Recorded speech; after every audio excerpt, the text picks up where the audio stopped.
Lo que ocurrió aquella noche de noviembre de 1959 en un despacho cerrado del Palacio de la Revolución jamás fue escrito en ningún libro oficial de historia. Jamás fue registrado en los archivos clasificados del poder.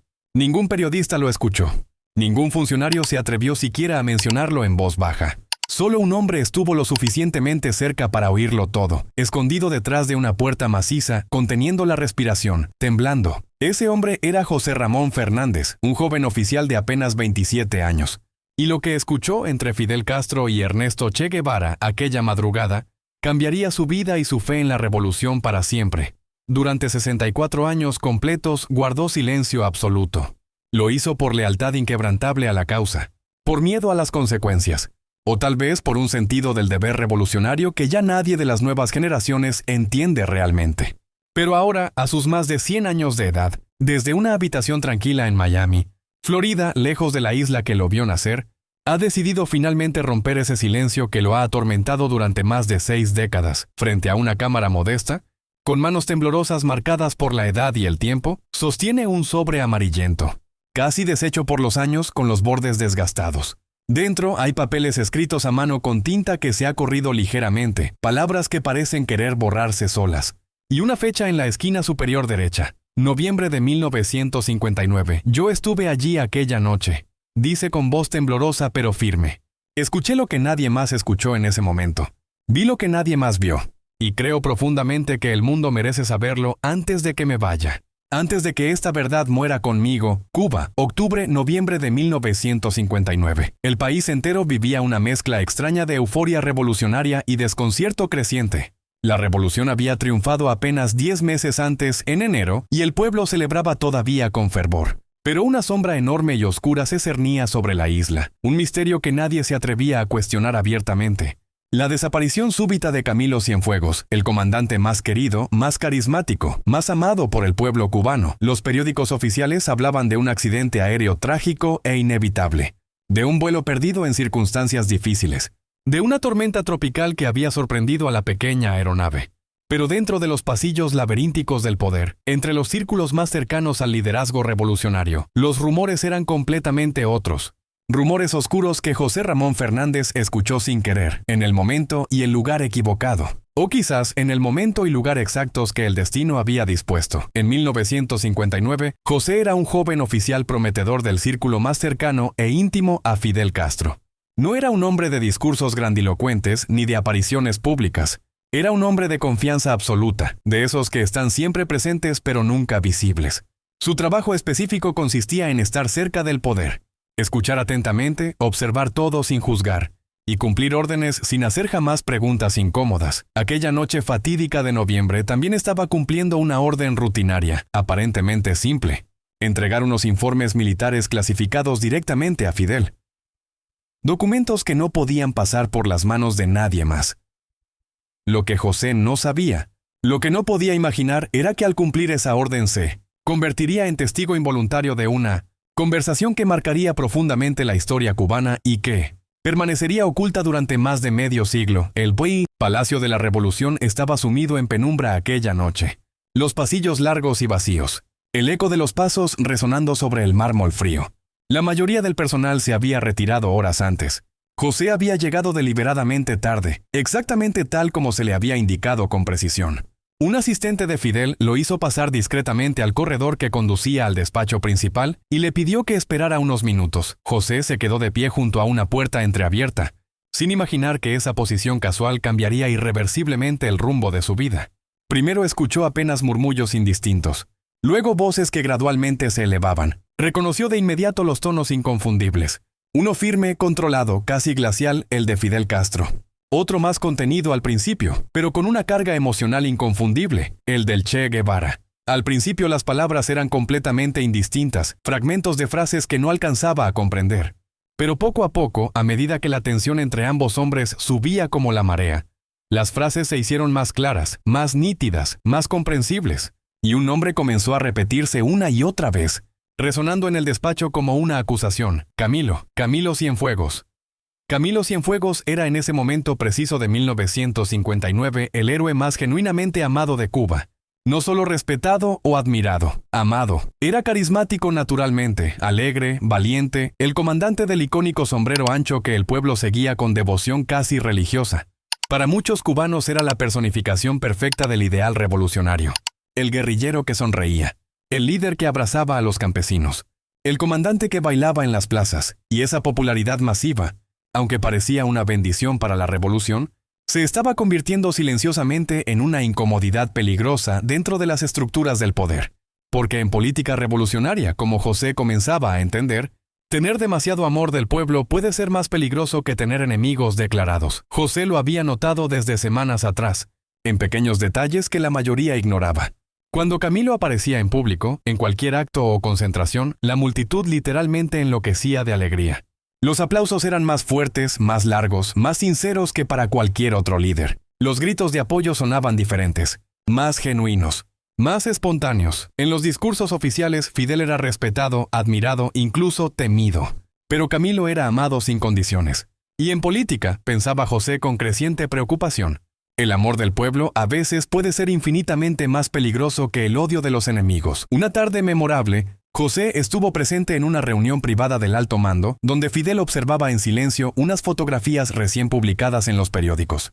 Eran imágenes de Camilo Cienfuegos rodeado por cientos de personas eufóricas, sonriente, estrechando manos, riendo abiertamente, levantando niños en brazos. Fidel las contempló durante largo rato en silencio absoluto. Nadie en la sala se atrevía a hablar. Y luego, con un tono que José nunca olvidaría por el resto de su vida, dijo mirando fijamente las fotografías: Camilo es demasiado querido por el pueblo. A veces los hombres demasiado queridos terminan por ser un problema grave. Nadie respondió. Nadie se atrevió. El silencio se hizo denso, pesado. Todos miraron hacia otro lado. José sintió un escalofrío recorrer su espalda. Poco después de aquella reunión inquietante, apenas unos días más tarde, el avión de Camilo Cienfuegos desapareció misteriosamente en el cielo cubano. El país entero quedó en shock absoluto. El gobierno informó oficialmente que había sido un accidente provocado por el mal clima, por una tormenta tropical inesperada. Las búsquedas comenzaron, pero con extraño retraso. Y terminaron rápidamente, sin resultados concretos. No se hallaron restos identificables del avión, ni señales en el mar, ni cuerpos. Solo silencio oficial y versiones contradictorias. José participó directamente en la coordinación de los primeros reportes de búsqueda. Todo le resultó extremadamente extraño desde el principio. Los retrasos inexplicables en activar los protocolos, las órdenes confusas que se contradecían entre sí, la falta absoluta de urgencia real. No se atrevió a preguntar abiertamente, pero en su mente crecía una duda terrible que no lo abandonaría jamás, y fue esa duda corrosiva la que lo llevó a comprender, semanas después, que lo que escucharía aquella noche de noviembre en el palacio no terminaría ahí, porque lo que sus oídos captarían minutos después, detrás de aquella puerta, cambiaría para siempre su manera de entender la revolución por la que había luchado. El 28 de octubre de 1959 comenzó como un día aparentemente cualquiera en Camagüey, una provincia del centro de Cuba, pero terminaría siendo recordado como uno de los días más enigmáticos y perturbadores de toda la historia cubana. Aquel día, el comandante Camilo Cienfuegos debía regresar a La Habana tras cumplir una misión política delicada y controversial: arrestar al también comandante Hubert Matos, quien había renunciado públicamente a su cargo revolucionario en medio de graves acusaciones de traición política. Era un viaje rutinario, técnicamente simple, apenas una hora de vuelo en línea directa, pero que jamás llegaría a su destino. El clima no era ideal para volar aquella tarde. Un frente de tormenta tropical cubría buena parte del centro del país. Los informes meteorológicos oficiales advertían claramente sobre fuertes ráfagas de viento y baja visibilidad peligrosa. Por eso, cuando José recibió la noticia sorpresiva de que Camilo había decidido volar de regreso aquella misma tarde, a pesar de las advertencias, algo profundo dentro de él se inquietó inmediatamente. Conocía personalmente a Camilo. Había compartido con él en la Sierra Maestra. Sabía que era un hombre valiente, incluso temerario en combate, pero no imprudente con su vida ni con la de sus compañeros. Aquella decisión de volar en esas condiciones simplemente no tenía sentido lógico. No encajaba con el carácter que José conocía. Esa misma tarde, José se encontraba en su oficina del Ministerio de Defensa revisando documentos cuando sonó el teléfono. La voz del operador militar era tensa, casi quebrada. Comandante, el avión de Camilo Cienfuegos despegó hace 20 minutos de Camagüey. El clima está empeorando rápidamente. ¿Hay preocupación? José preguntó inmediatamente si las autoridades habían autorizado formalmente el vuelo en esas condiciones. pero nadie supo responderle con claridad. Todo parecía improvisado, confuso, como si las órdenes hubiesen llegado desde varios lugares diferentes al mismo tiempo. Sin coordinación, el avión, un pequeño Cessna 310 bimotor, no estaba diseñado ni equipado para atravesar una tormenta tropical severa. Aún así, increíblemente, despegó a las 6:47 p.m. según los registros oficiales. La torre de control de Camagüey recibió la última transmisión de radio del piloto. Una frase breve, apenas unas palabras entrecortadas por la estática. Tenemos problemas serios con el clima. Luego, silencio absoluto. Ningún mensaje más, ninguna señal en el radar, ningún contacto de emergencia. El avión de Camilo Cienfuegos desapareció completamente del cielo cubano sin dejar el menor rastro. José recuerda con claridad dolorosa que en esos primeros minutos críticos nadie reaccionó con verdadera urgencia. Las llamadas comenzaron lentamente, los reportes se cruzaban de manera desorganizada, pero no había un protocolo claro de emergencia activado. Era como si todos esperaran una orden directa que simplemente no llegaba desde arriba. 3 horas completas más tarde, profundamente preocupado por la incomprensible falta de movimiento, José se comunicó directamente con el comando de la Marina. La respuesta que recibió lo desconcertó completamente. Estamos esperando instrucciones directas del comandante en jefe Fidel Castro, esperando instrucciones cuando cada minuto perdido podía significar literalmente la diferencia entre la vida y la muerte de Camilo. La madrugada llegó sin noticias concretas. En La Habana el ambiente político era denso, casi irrespirable. Los oficiales más cercanos al poder hablaban en voz extremadamente baja, evitando deliberadamente mirarse a los ojos entre ellos. José permaneció toda la noche completa en su despacho, revisando obsesivamente informes contradictorios y mensajes de radio. No había señales de vida, ni restos del avión, ni coordenadas de impacto, ni testimonios de campesinos sobre avistamientos. Era como si el avión hubiera sido literalmente tragado por el cielo. Al amanecer finalmente, casi 12 horas después de la desaparición, se ordenó la búsqueda masiva oficial. Aviones militares, helicópteros, barcos de la Marina y cientos de voluntarios civiles se unieron desesperadamente a la operación. José participó personalmente en la coordinación logística. Durante días interminables sobrevolaron las costas, los manglares impenetrables, las montañas, las zonas rurales. Nada, absolutamente nada. Ni un solo fragmento de fuselaje metálico, ni una prenda de vestir, ni un cuerpo, ni siquiera manchas de combustible en el mar.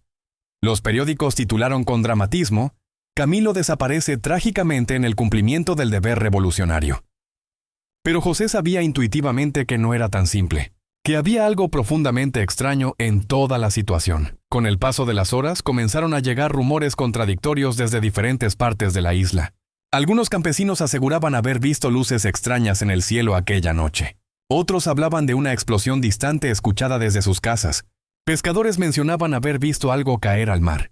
Ninguna versión coincidía entre sí. José empezó a notar algo aún más perturbador. Las órdenes de búsqueda cambiaban constantemente sin explicación lógica.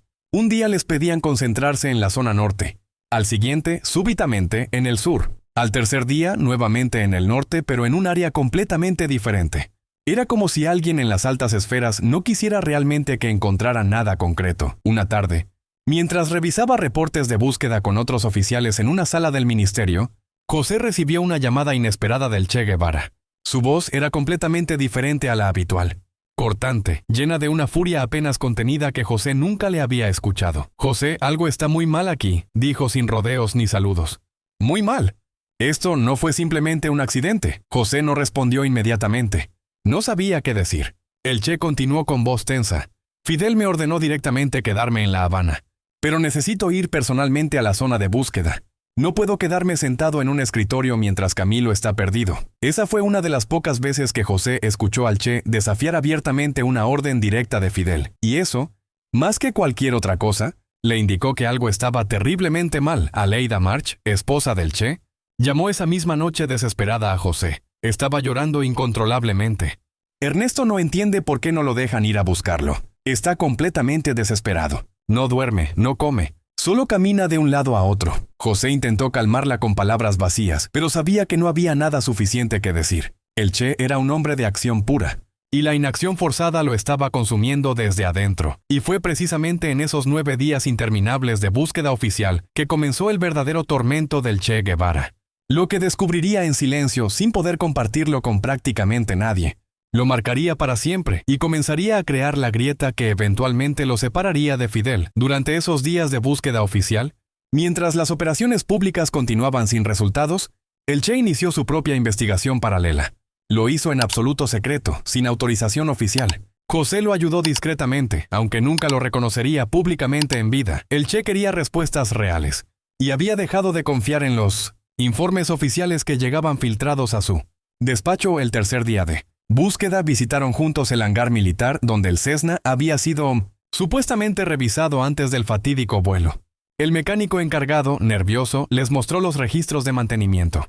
Allí, en el libro oficial, una anotación en tinta azul sobresalía llamativamente. Problemas detectados en el sistema de combustible. Requiere inspección completa antes del próximo vuelo. Pero el avión había despegado igual, a pesar de esa advertencia explícita. José preguntó directamente por qué había ocurrido eso. El mecánico bajó la voz hasta casi un susurro, mirando nerviosamente hacia los lados. Me dijeron que el comandante Cienfuegos debía viajar urgentemente, que no había tiempo para revisiones técnicas, que la misión era prioritaria. Esa respuesta dejó completamente helado al Che. Se quedó mirando fijamente el informe de mantenimiento durante largo rato, en silencio absoluto.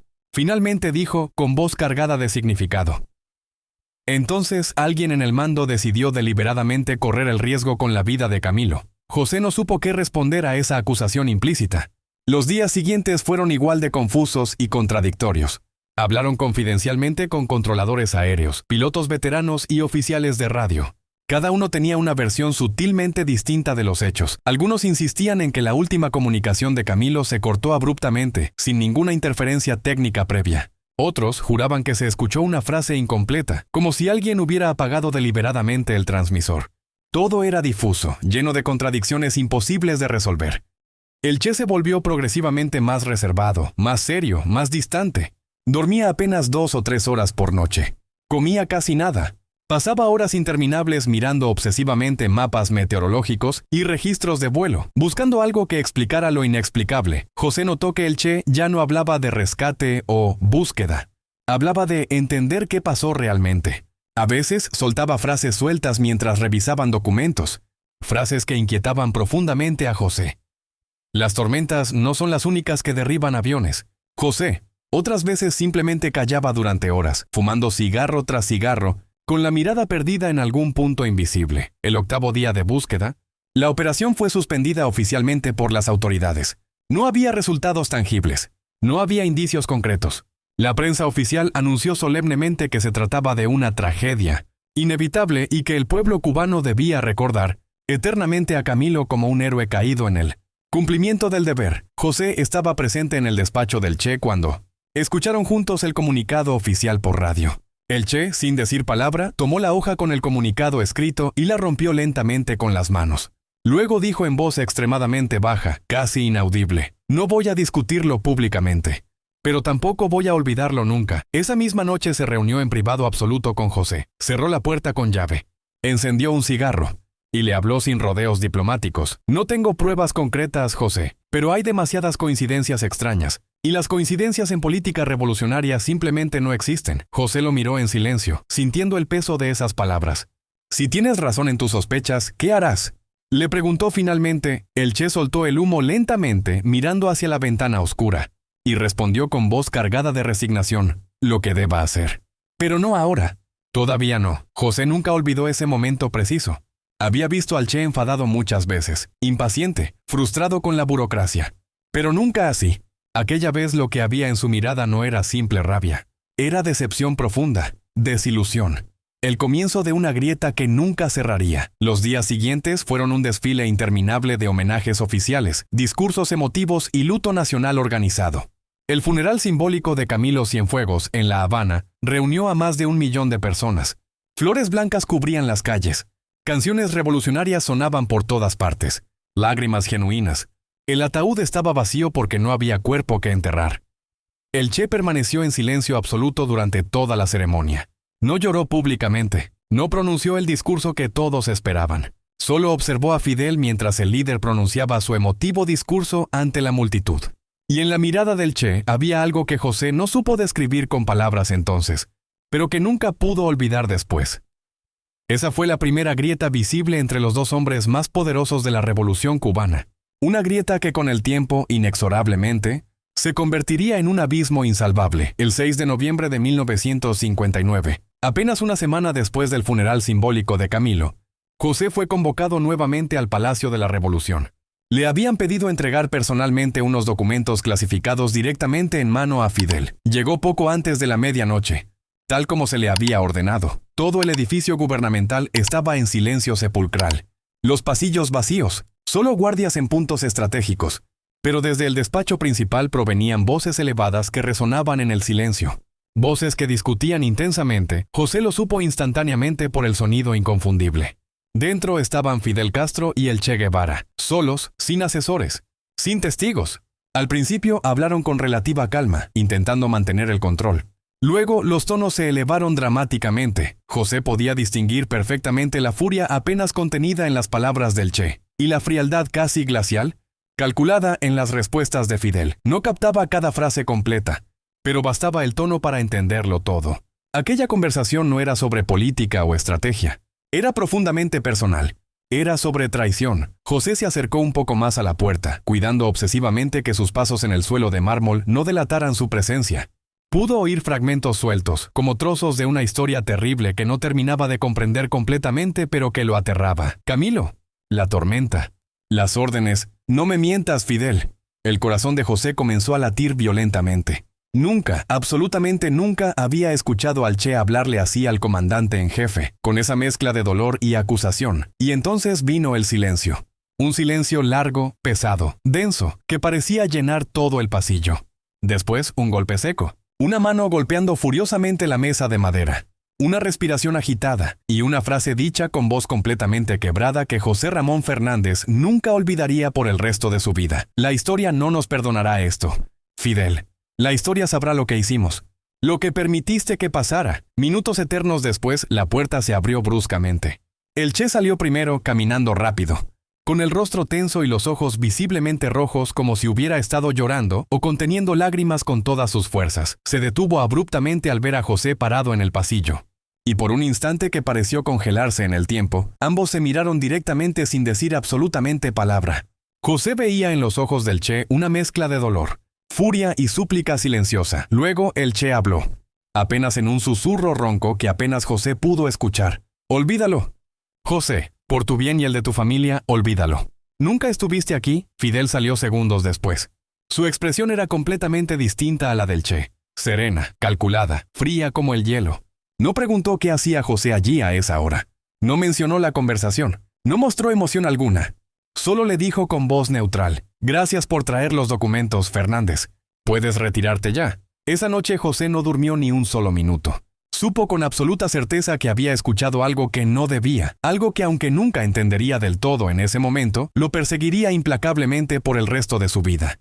Un secreto que lo convertiría en prisionero de su propio silencio durante más de 6 décadas.